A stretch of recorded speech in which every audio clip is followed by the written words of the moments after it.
Bung Rocky, Ya, apa yang dialami oleh Habib Rizik? Apa yang dialami oleh Habib Rizik? Satu sisi merupakan pukulan terhadap ulama yang berani menyuarakan sesuatu. Apakah yang dialaminya itu bisa membungkam semua orang untuk berkata? buktinya begitu Habib Rizik dihalangi, mulut Habib Rizik langsung berkembang dia melalui mulut mak-mak, mulut intelektual, mulut mahasiswa, mulut BEM, segala macam. Jadi percuma, karena kalau seseorang penguasa ingin membungkam mulut seseorang, maka si penguasa harus punya surplus moral untuk memperlihatkan bahwa dia lebih bermoral, dia lebih mengetahui keadaan, baru orang percaya. Kan Habib Rizik dibungkam karena soal moral sebetulnya. Loh, itu urusan privat Habib Rizik. Jadi kalau Habib Rizik mengkritik kekuasaan lalu dihubungkan bahwa dia punya defect di dalam kehidupan pribadi, itu kan curang kan, itu kan tidak fair. Sama seperti kalau saya misalnya mengkritik kekuasaan, atau Said Didu mengkritik kekuasaan, siapa lagi mengkritik kekuasaan, lalu dipersoalkan oleh buzzer, dia ini begini. Itu nggak ada urusan dengan apa yang dia kritik. Dia mengkritik urusan publik. Urusan privat dia jangan dikaitkan di situ. Itu berarti kalau orang punya rahasia pribadi nggak boleh kritik kekuasaan. Ya di situ sumber dari akal dungunya tuh. Itu yang sekarang pemerintah sibuk kan. Begitu ada seseorang mengkritik, seorang tokoh mengkritik, pemerintah segera menyewa buzzer supaya bongkar kehidupan privatnya tuh. Maka dibongkar panjang lebar tuh. Nah, kenapa buzzer bisa membongkar itu? Karena buzzer-buzzer yang dipiara negara ini itu banyak yang mantan wartawan. Wartawan dungu butuh uang jadi buzzer. Banyak yang mantan dosen. Dosen yang dungu butuh uang jadi buzzer. Banyak yang mantan LSM, LSM dungu butuh uang jadi buzzer. Jadi mereka tahu profil tokoh-tokoh tuh.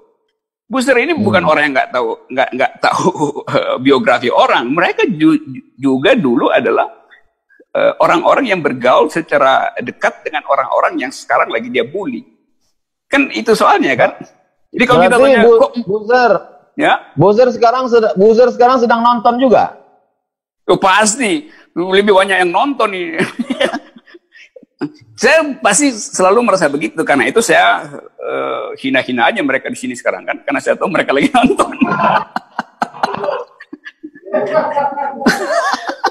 Berarti beberapa hari ini kita siap-siap lah menerima berita baru ya.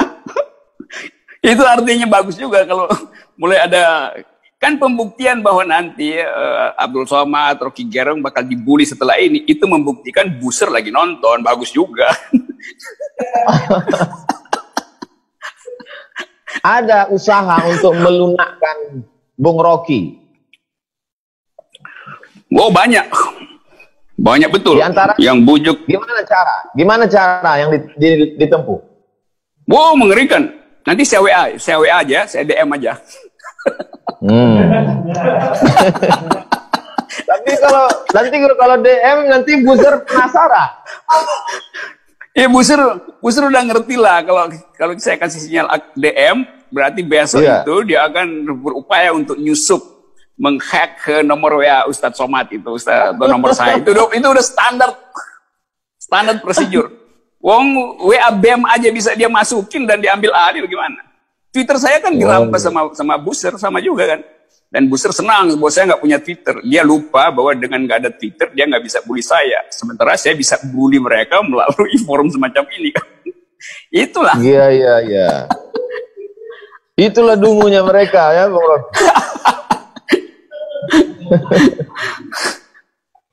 Apa itu istilahnya? Mungkin... Apa sebetulnya dosa besar? Apa sebetulnya dosa besar Habib Rizik sehingga dihabisi buzzer? Loh, Habib Rizik itu nggak ada dosa politik.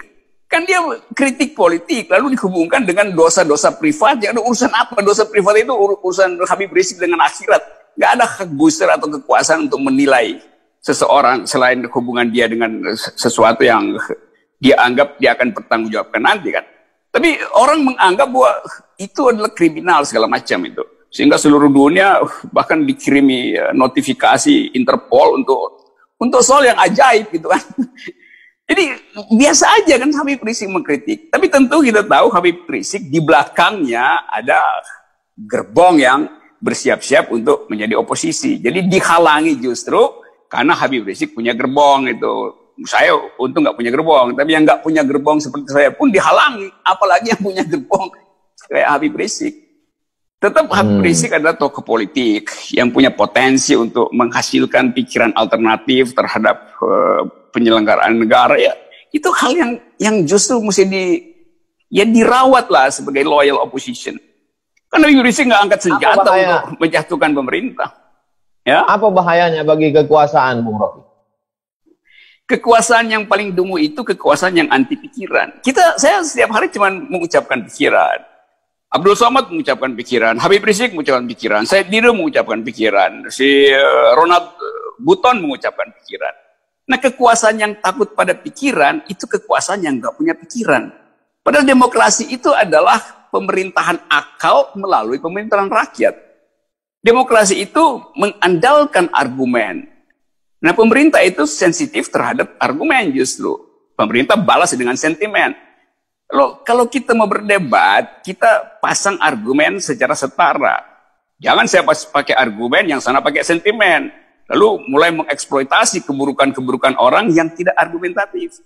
Begitulah watak kekuasaan sekarang semacam itu. Anti argumen, tapi doyan dengan sentimen. Itu ajaib. Kalau Bung Rocky jadi presiden, apa yang Bung Rocky lakukan terhadap pengkritik Bung Rocky?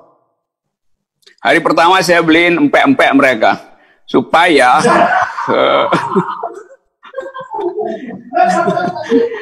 supaya protein otaknya tinggi. Empek-empek kan protein otaknya tinggi, itu aja. Jadi saya akan bujur-bujur itu setiap hari saya kirimin empek-empek itu supaya Gojek ada kerjaan di masa pandemi. Ya udah, ini ada sembako empek-empek dari Presiden Rocky Gerung begitu untuk para bujur. Lalu dikasih gambar presiden. Tapi saya nggak pakai logo istana, saya pakai logo emak-emak. Itu. Bung Rocky kan akademisi filsafat UI. Apa mungkin setelah populernya Bung Rocky, banyak anak-anak muda kita ingin kursus akal sehat melalui filsafat. Apa sih filsafat itu, Bung Rocky? Filsafat itu dimaksudkan dari awal untuk beroposisi dengan kekuasaan. Filsafat dilahirkan justru untuk menghalangi kekuasaan jadi absolut. Sejarah filsafat Barat begitu, sejarah filsafat India juga begitu. Dalam versi Mahabharata, sejarah filsafat Islam juga begitu.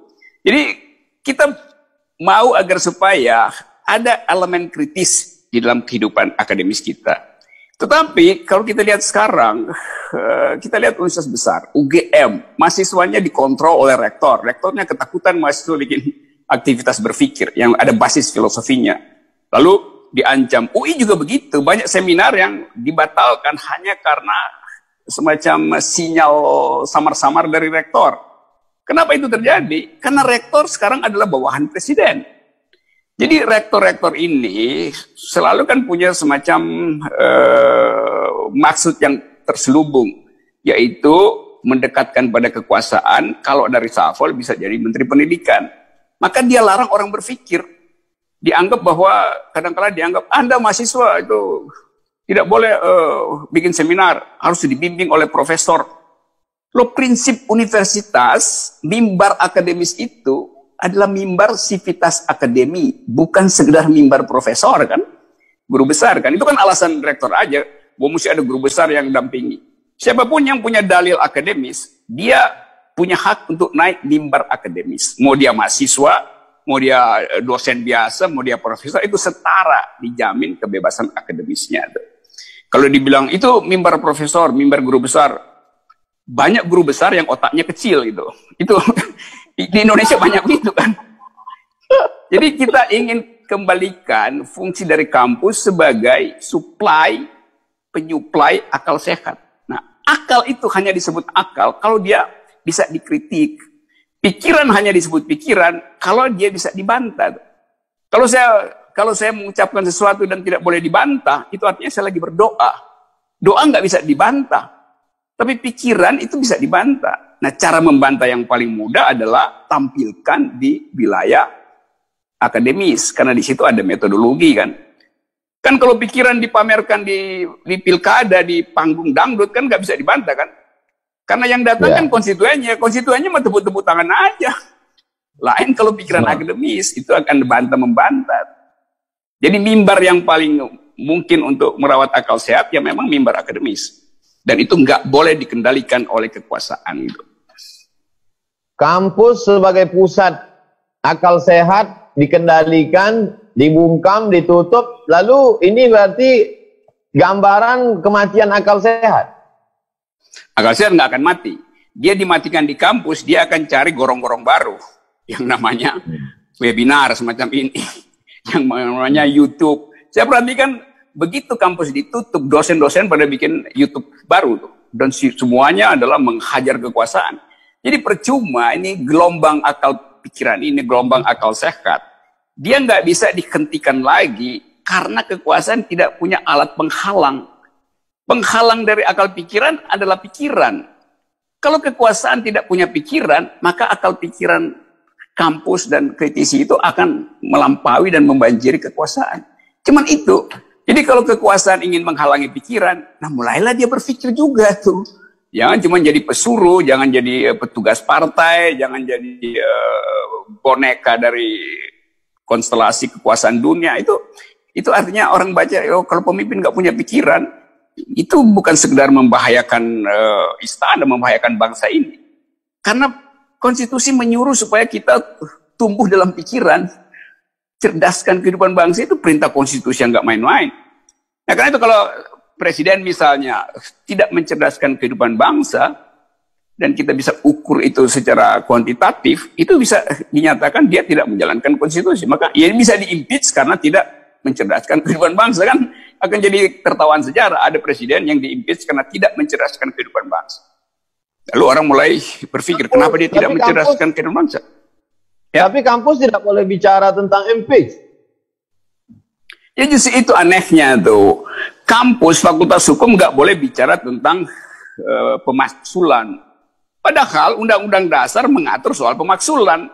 Loh, kampus bicara tentang apa yang diatur undang-undang kan? Kan kampus lagi bicara pasal yang ada di konstitusi, yaitu pemaksulan. Lalu orang bilang jangan ngomong pemaksulan.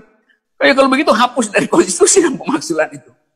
Jangankan pemaksulan, konstitusi aja bisa diubah, diganti. Nanti orang larang, jangan bicara tentang penggantian konstitusi. Loh, konstitusi bilang di pasal 37, saya bisa diubah. Syarat-syarat pengubahan, ada presentasi sidang, keputusan.